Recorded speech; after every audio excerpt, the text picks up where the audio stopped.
the nuances are followed, and that's exactly what we have in mind now. Hi guys, I was doing a demo run, and now we are live. So this is Suresh Menon Value Additions. Another episode of our Value Additions. We had a technical glitch at 2:30. We had a technical glitch at 2:59, and that's the fun of it all. The new normal, and so-called changes are so very pronounced. Out of the gate, right? So, Bala, thank you for holding the fort. So suddenly what happened is, as usually happens, you do 3, 2, and 1 is gone. So it's like, what happened? What happened to 1? So suddenly the connection drops. But so fortunately, we are still back and we are on. So welcome everyone to another edition of our Value Additions. And Suresh is again dressed to kill. Suresh, what is it? With the jacket and everything. New normal, and don't miss what's in his pocket. He's got a matching scarf and everything. Too much. That's it. What's the occasion? Tell me what. I'll tell you. The occasion is. No, Sandeep. The occasion is. I never ever thought that legal risk mitigation can be told in such a lighter vein, and it's never been so relevant like now. So I think this is an occasion to dress for. Wow. Okay, cool. I'm with that, guys. Okay, let me introduce Sandeep. I'll buy that story. Yeah, okay, whatever. Thank you. So let me introduce Sandeep. Sandeep doesn't want to get introduced. So I will not tell that he's a qualified chartered accountant. I will not say he's a technocrat. I will not say he's a media guru. I will not say he's a Rotarian. I will not say he's a business strategist. I will not say that he is a digital media strategist who takes strategies to execution. I will not say any of those. I will not introduce Sandeep Ohri, Rotarian Sandeep Ohri. Sandeep, happy? Yeah. You did your thing anyway. Okay, so correct. Thank you, guys. Okay, so thank you for joining. And okay, guys, you can see the small scroll at the bottom.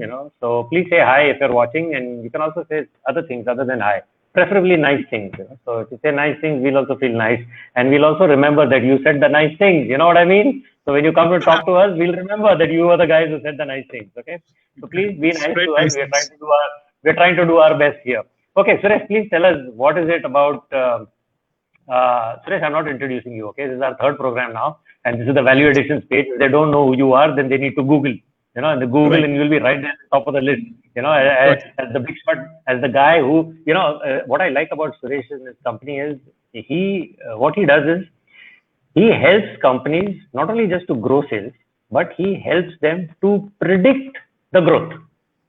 Now that is not what everybody does. Okay, it's not easy. So you have to be damn sure of yourself if you're going to tell your customer that I am going to predict for you, okay, what your growth is going to be like. Okay, so that's a big plus. Okay, so that's what Suresh does.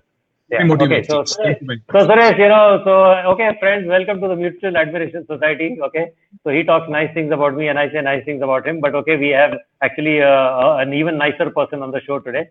So Suresh, why don't you tell us about Bala, and then maybe we shall get him online. Yes.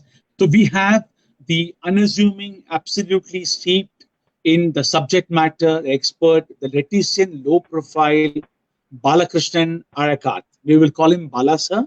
Sandeep actually thought Bala Sir is one word. For me, it was Bala and Sir. Sandeep realized later on it is not Bala Sir one word, it's 2 words. So Sandeep will call him Bala, I will call him Bala Sir. It's the night to do. And let's get him online. Yeah. Okay. Absolutely. Hello, Mr. Balakrishnan. Hey, yes, sir. Super. Bala Sir, as Suresh calls you. But you're Bala to me, so that's good. And there's a recent song, I'll not get into it because then it'll keep buzzing in our heads. Yeah, but anyway, Suresh, please formally introduce Mr. Balakrishnan. Yes. So thank you, Mr. Balakrishnan, Bala Sir, 35-year-old in the profession, qualified chartered accountant and a corporate lawyer, a chartered accountant who doesn't practice, a lawyer who doesn't go to the court. What does he do? 35 years in counting. Whether it's multinationals, Indian large companies, whether it is SMEs, is adding value in real terms in terms of corporate governance. There's been no better time than now that corporate governance, that enterprise governance is so relevant in the boardrooms, whether it's a 2-member partnership firm or a 20-member boardroom. That's what Bala Sir is all about. CA and advocate Balakrishnan Arakat talking about risk mitigation in the legal framework. I never thought in my life I would be sandwiched between 2 qualified chartered accountants. and one a competent corporate lawyer, other a competent technologist guy, and you can understand how confident I am to pull this off. I mean, full marks to me. Jokes apart, I never, I never ever thought that legality can be told in this form because, and this is where I stop. That now earlier legality was supposed to be something which was to be done. Dekhenge, kar lenge legality, but it just to stop damages from happening. But you know what? Today's legality is about fostering business growth because everything is changed so much, right? From partnership deeds, right? From shareholders agreement, right? From the way we look at business with customers, everything has changed so much that legality and legal documentation is never now no more a luxury. It's a necessity, like having a key to open a lock to the office. With that explanation in a laymannish manner, it's my pleasure to request Sandeep to formally open the door for today's talk show. Over to you, Sandeep. Yeah, okay. Thank you, Suresh, and welcome once again, Balakrishnan. So, Bala, this is something which not very many of us think have thought about. Typically what happens is when people get together and they get motivated, and either they're solving a problem, or they found a great product that they can bring to the market. What happens is they just turn around and and a few people get together, form a company. So the partnerships that get formed like this, they start with a mission in mind. They start with a passion, they start with a mission, and and everybody is focused on getting things right. We really, really miss the point that things need to be formalized even legally, between partners, between co-founders, between shareholders. And what happens is when you run the course, and we've noticed this, and we've seen this happen to people. When you run the course, sometimes it comes back to bite you later, and this is a very important topic, and I'm very glad that, we are going to be sharing this with everybody else also, in terms of making sure that when people get together, to come together to solve a problem, or, for their passion or for a mission, to make sure that, you always take care of the paperwork. So from that perspective, thank you for being with us, Bala, and I will now hand it over to you to take it on. Yeah, go ahead, please. Yeah. So, happy good afternoon to all of you. Thank you, Suresh. Thank you, Sandeep, for this very illustrative and for your kind introduction. I'm thankful for the invitation to be part of this program. Thank you, viewers, for being present here today, Saturday afternoon. So today we are going to talk on a subject which is actually become even more relevant. It was always relevant, but even more relevant with completely unprecedented development like COVID-19. The important point, I need to get this discussion started with one very specific question. What is that question? The question is, in fact, one subject which is of great research is what are the causes of business failure. We have, if you look at the world, if you look at India per se, we have huge number of business failures which have contributed to NPA situation. NPA is huge amount of doubtful and assets with banks and financial institutions, which is now not letting them to lend because they don't have resources. So failure, business failure is our subject. Now, amongst top 5 reasons for business failure, failure to manage legal risk has been considered as one of the predominant reasons for failure of businesses. So today, I am just starting with this business failure to actually emphasize the importance of today's discussion for SME businesses. And I am actually emphasizing because of my being part of advisory for SMEs for many years now. And I have seen, sadly, that legal contract or legal risk is actually very, very trivial subject and does not receive the seriousness that it merits. So today's discussion, I have laid the backdrop, and this is where we are going to actually start. Now, the way I am going to present this today's presentation is, I am going to explain to you what are generally the legal risk which can unfold for a business and which, if not managed, can actually become reason for business failure. This is my subject today. Now, and Bala sir, yes. also in the context that now people are talking of collaboration and cooperation, this becomes even more imperative. Absolutely true. So, so first discussion is on what are the type of risk. Basically, we are going to have a quick glance at the risk scenario. There are six major risks that unfold for a SME business, for business in general. But today's discussion is largely targeting the MSMEs and SMEs, who are the people who really need support. So we are talking about SMEs or MSMEs. Now, there are 6 areas of risk.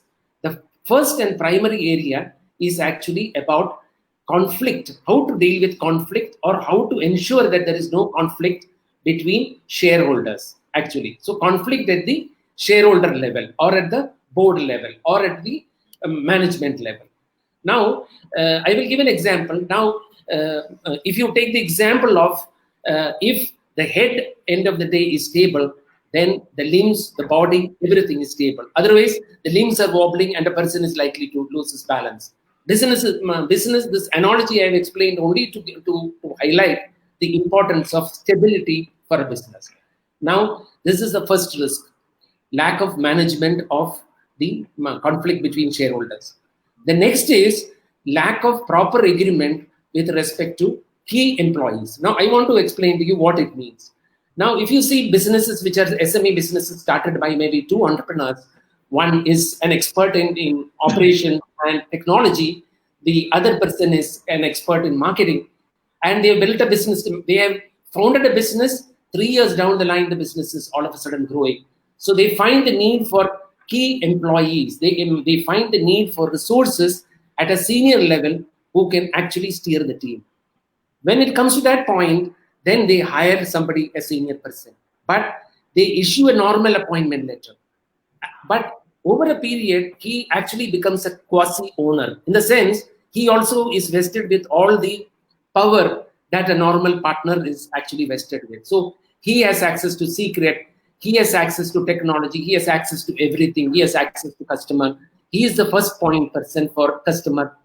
And what happens is, after 2 years, 3 years, an MNC comes to hire, and that MNC actually try to give him an offer, and this person leaves the company in the absence of any contract. And secondly, there is a threat. Many businesses have failed largely because this person, who is the key employee, left the company and carried secrets, carried information about clients, and the company could not do anything. So key employee is the second type of risk, which is very, very important risk, which is not so much paid attention to.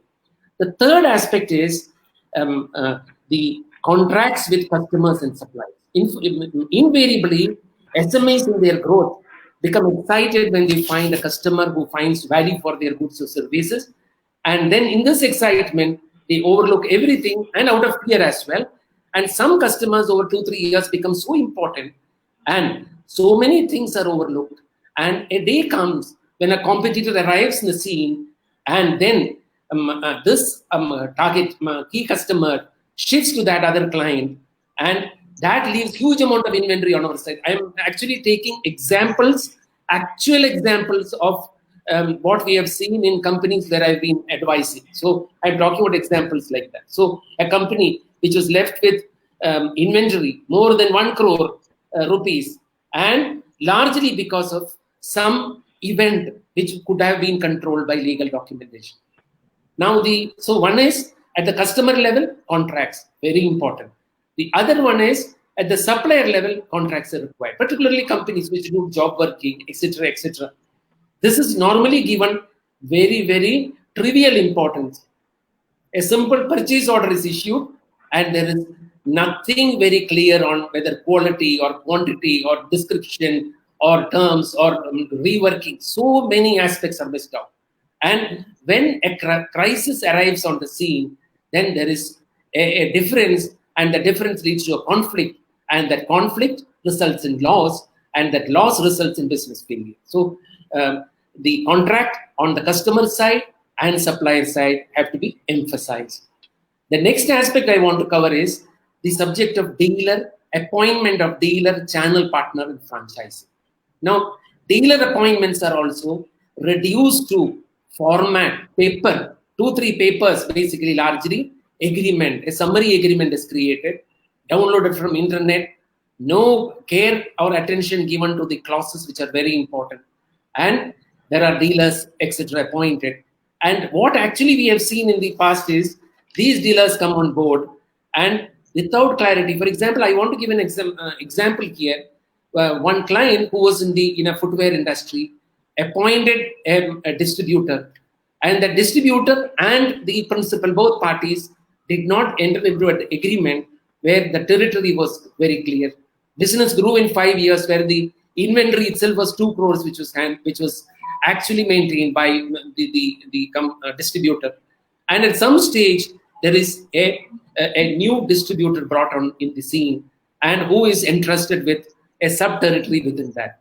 So this causes a serious predicament for the distributor, who is actually having huge amount of inventory. So both sides, dealership agreements are very, very important. The other aspect is franchisee. We have cases of for example, I want to bring in an example of a client who was in a confectionery industry, 25 years. They have 50 or more retail outlets, and they wanted to get into franchising. Did 5 franchise formats, 5 in 3 years' time. And in the 4th year, everything collapsed. The reason why it collapsed is when they got into this franchise, they only thought of branding, they thought of the form, they thought of presentation, etc., etc. Nobody thought of the legal aspect, the legal risk. And what happened is, in 3 years' time, at least 4 or 5 of them virtually started trading in other brands.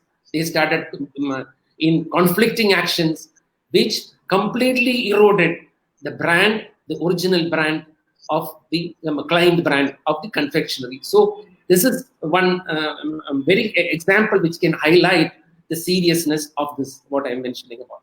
So can you show me the slide, the next? Sandeep, can you show me this? Yeah. So, yeah. So the next is about financial creditors. Financial creditor largely is monies that you raise from investors. For example, I can give you an example.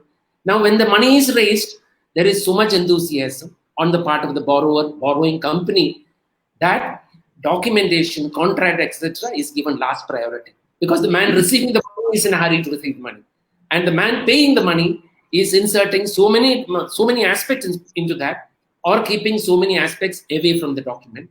And after 2 years, when there was an adversity in our client side, that financial creditor started invoking very, very unreasonable stipulations, which actually resulted in virtual business failure. The last item on the legal risk which I want to highlight is primarily about this branding, and you are aware that there is something called private labeling. For example, you have the technology, you have the brand, you are expecting somebody else to manufacture in that brand and in that particular packing and whatever you define. And we have the case. There are many cases, but I am mentioning about one particular case where within 2 years, there was no documentation at all. Proper documentation did not exist, because of which in the 3rd year, there was a dispute because royalty was not coming in time, and there were some type of misrepresentation on the part of the job worker, the man who was manufacturing and supplying. So, friends, these 6 areas of risk are not just, there can be many more, but they are actually the critical, very important facets of risk which need to be managed, which need to be mitigated by an SME business in order to avoid failure. Thank you, Bala sir, for an absolute coverage of these points. Sandeep, yeah, go ahead. Yeah, so a lot of we've seen a lot of these companies go down the wrong route when things go awry between partners, co-founders, shareholders. So tell us something, Bala, about how, in terms of how do you actually manage these risks? It's good to know that okay, these issues are there, but then what is your recommendation in terms of what is it that we need to do about this? Yeah. See, one primary aspect which perhaps is not represented entirely in the slide, since I just wanted to quickly answer your question, is that what is important for a business, SME business, is from their inception, from the time they start, they must have an awareness. Today, there is a very low level of awareness. So, legal aspects, बाद में हम लोग cover करेंगे. अभी it is not relevant. Something like that. So, one is the awareness. Awareness is very important. The second is, irrespective of the size, it may be 2-man company or 20 people company, there must be a defined legal process. In that legal process, there will be a part which is called due diligence. Basically, doing a diligence of the person with whom you are entering into a commitment. So, whether it be key employee, whether it be customer, whether it be supplier, whether it be dealer, distributor, etc. So, a culture evolves in the business, right? Right. So, and the last point on to just answer your question is that is it enough? A question is very often asked: is it enough to have an agreement? Answer is no. What is required is to have an internal policy written which will align with this agreement, so that every action, every unit of action conforms to this understanding. This is the second lacking in SME businesses, MSME businesses. Somewhere documentation is done, but there are no policies which ensure checks and balances, so that transactions are also complying, also conforming to these agreements. So this is the way to go, Sandeep. Yes. Yeah. Okay. So coming back to what we were talking about in terms of how do we actually manage this. So this is a slide that you had given us, and we'd be very happy if you could tell us a little more about this. How do we manage the conflict? Because we'll need to speed it up a little in terms of time. So so that's something that and also, Bala sir, before you say that, I just come to know that the basic human simplistic, like honesty is the best policy, is a simple way of looking at life. Clearly, transparency and having everything out there is so much crucial in business today that nobody's going to benefit by hiding things from each other. And all the more reason today. So that simplicity is what probably will get manifested in the next slide that you're going to rush through. Yeah, absolutely. Thanks, Balas. So today we are going to talk out of these risks. We are actually focusing on one facet, and that is conflict between shareholders. How risk can be mitigated, and what are the type of conflicts that happen at the shareholder level. This is our discussion today. The next slide. Now, since Sandeep has indicated to me the time is limited, so I will quickly cover the 8 important points which are conflict areas, conflict zones in a shareholder type of a relationship in a business. If these 8 areas are managed, that business will be stable, the head will be stable, and that business will grow from growth to the next level.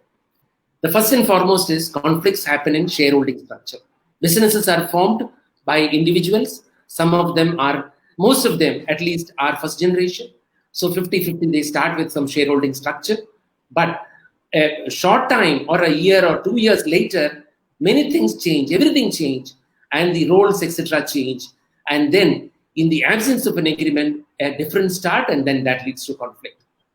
The second aspect on which there is conflict is what we say roles and responsibilities. Invariably, roles and responsibilities are not clear at all. That is completely ambiguous in most SME businesses as between the co-founders or the partners.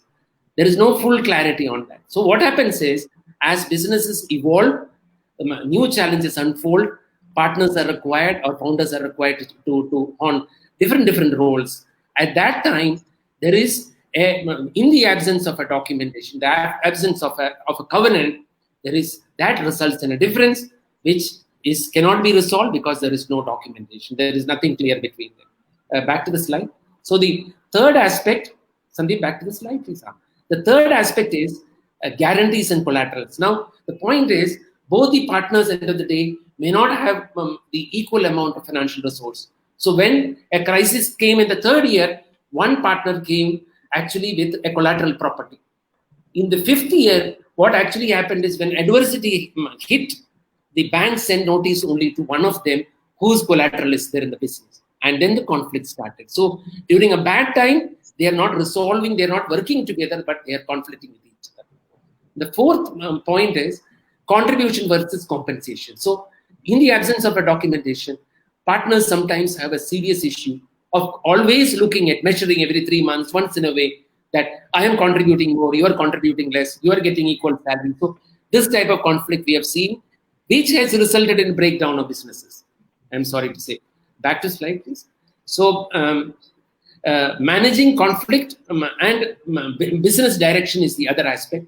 Business direction, I talk about a business which was our client in Pune, who 3 years time, these two partners painstakingly built a product which was very successful in the 3rd year, and they actually were in the verge of separation only because they could not agree on a common direction. One person wanted to carry to one part of India, other person wanted to focus on another part of India. So this is there is no agreement on common direction.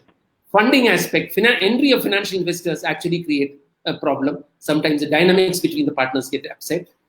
Non-performing director, non-performing founder is another big challenge. Over 5 years, 7 years, one partner loses interest.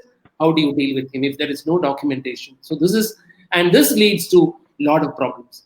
The last one is conflict at the time of exit. And this is the worst type of conflict, largely because a company, 25 years, 3 partners built a business, and 2 out of the 3 persons had already attained the age of almost 60 years. They wanted to exit the business. And when an MNC came and offered them a huge valuation, they sat on that for 2 months because they could not agree on the exit. And end of the day, that MNC came into India and set up a joint venture, and everything was lost. Everything, because 3 years MNC took the market share. So what happened is, just because of shareholder agreement, just because of the right covenant, they actually missed the wealth creation part of their entire life. So this is the importance, friends. So I think the explanation of this slide. We can come to very true. Balaji. Yes. So yes, of course, we've seen a lot of companies, break down, so to speak, because of this, paperwork not being in place, or an understanding. Does not always have to be legally. But what is your advice to companies and to partners and to founders who have actually figured out that yes, okay, so these issues are there.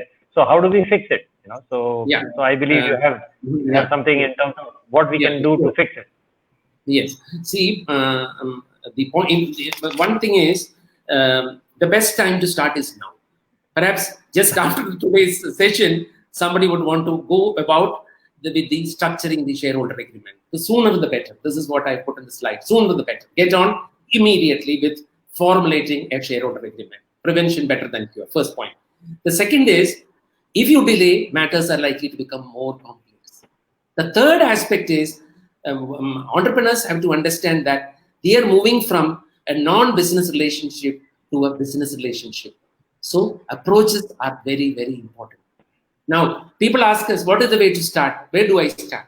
The best way to start is send out a draft document to your co-partners immediately. And then discussion start, engagement start, and then confrontation start. But ultimately, a productive result will come out of that. And last, of course, I already mentioned about the importance of contract internal policy, so I'm not re-emphasizing. And the last is set a timeline. Because why set a timeline? Because we have seen co-founder agreement documentation takes protracted period of time because people don't sit and confront each other on sensitive points. They don't want to discuss it. So set a timeline, a start point and an end point. And then once you put this documentation and this part behind your at your back, then your organization will progress, because cohesively 2 shareholders or 3 shareholders are going to work cogently, coherently towards a common goal or objective. So thank you, Bala sir. 29 minutes and 35 seconds into the show, and this professional tips which you have given are going to be so relevant that when today post-lockdown, and the post-lockdown probably is not the right word to use, because lockdown mindset will continue forever. apart from the key and the lock required to open an office, apart from the prevention of occupational health and safety, what's important now is also to get those agreements in place, as important as everything else, because times have changed. It's become so relevant to make it very clear. And with that, Sandeep, do you want to ask Bala sir, what's the gift on hand for our viewers? So I have already put on the switched on the banner for the email ID. So that's our email ID, and I understand that Bala will be happy to provide some kind of assistance. So Bala, why don't you tell us exactly what it is so viewers can email us? Yeah. So our wholehearted gift to our viewers today is that we are actually willing to provide document review support for our clients, for anybody who is part of this viewing experience. They can write to us. The email ID is written below, and we will, our team, backend team, will ensure that we review the documents sent to us, and we will give our recommendations to all the prospect people who are going to send to us. That is our assurance. Thanks. Okay, so guys, he's not going to make the document for you. Okay, he's only going to review the document. So please do not send emails saying, here is the document, please correct it and send it back, because that's not what's going to happen. So yes, he will review it, and of course you will need to get that fixed by your teams, your legal teams, or whoever your advisors are. But he will just definitely be able to review it. But that is Bala. I just also want to know if somebody does not have a start point, for instance. Okay, so I don't have a document, for instance. So I need to have a start point. So what's the start point? I know there are many internet websites which give you these sample templates, things like that. So do you think it's possible for people to request a sensible, suitable sample template from you? If they send you that email, at least you could give them a good start point, at least, that they can then start working on. Yes, Sandeep. Sandeep, actually, what we also help entrepreneurs or our clients to get started. Some of them who request us, we send them a checklist. Basically, how it starts is we send first a checklist of today we have presented, as you have seen, 8 points we have presented. So we present a checklist of points on which the team can actually deliberate in their own language, in their own understanding. They can discuss it and then come to us. So that will actually make it more, it will go to the next level little more fast. Sure. I think that's a good idea. So, so all of those who are watching and, you want a start point, at least you can get a checklist of what all needs to be covered, and, and then make sure you generate a document which covers at least these points, and then you can send it for a review. Okay. That's great. Fantastic. Superb. Okay. So, I think, so Suresh, tell me what's next. Yes, the final word. Thank you, Bala sir. Thank you, Sandeep. You know what? It comes to my mind as we get to the last few seconds of the show, that what until today was always spoken in silence and hush and under the carpet, the issues of legality and relationship between co-founders, partners and collaborators and all of those things has now become louder, out there, upfront, nothing wrong about it. No, what is it called? No, nothing... no prejudice about it, just open and frank discussion, and that is so imperative in today's world. Businesses can just evaporate if it's not done. Relationships can evaporate. Lifelong wealth earning can evaporate, like Bala sir gave an instance. So it's so important to look at mitigating risk in a legal manner, and it's so very simple if done now and in a smooth and articulate manner. With that, I take the permission, Sandeep, of closing the show. Thank you very much, Bala sir, for being a sport, coming on board. We had 2 technical glitches. We went on live. We did it in 34 minutes and 2 seconds, and we're over and out. Have a wonderful day. Take care of yourselves. Thank you, guys. Thank you. Bye. Thank you.